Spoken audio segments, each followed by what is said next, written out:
After viewing this video, you'll be able to perform a full hard disk encryption of your company workstation.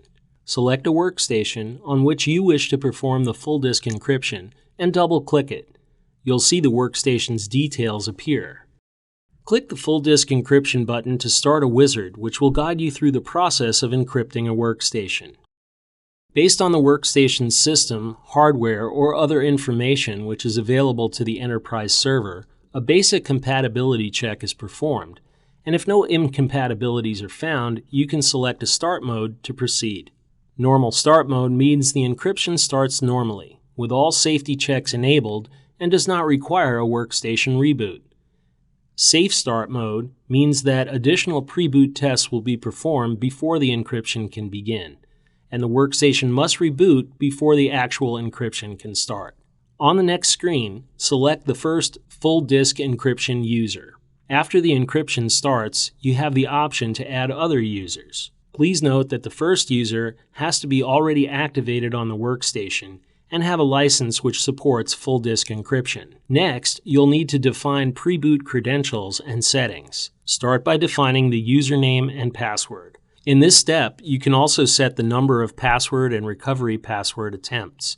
In addition, it's possible to allow users to postpone the encryption start for a predefined number of restarts, and also to email a user his or her full disk encryption login credentials. If the workstation is part of the domain, you can also check the single sign-on option, which will enable the user's domain password to also become the pre-boot password.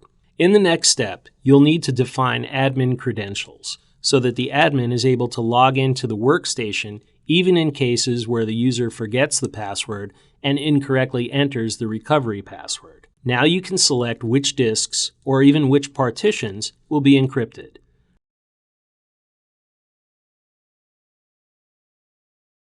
The final step is to confirm your selection by pushing the Start Encryption button. Once this task is processed, you'll notice that the workstation status has been updated. Now we switch to the workstation where the user is informed by a pop-up window that the admin has remotely initiated a full disk encryption. The user is requested to enter and confirm the pre-boot password, depending on the settings the admin has chosen during the full disk encryption setup. Once finished, the full disk encryption process commences on the selected disks. During this time, the user can continue to work on the workstation as usual, or even restart or turn off the workstation without interrupting the FDE process.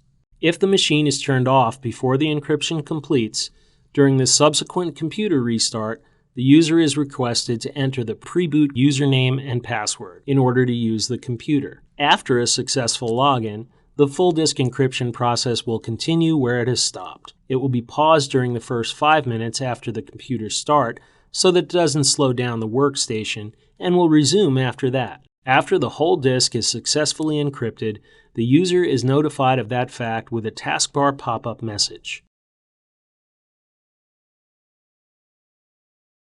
Once the synchronization between the workstation and the enterprise server is performed, the admin is also notified about the successful completion of full disk encryption. That's all. We hope you found this information helpful.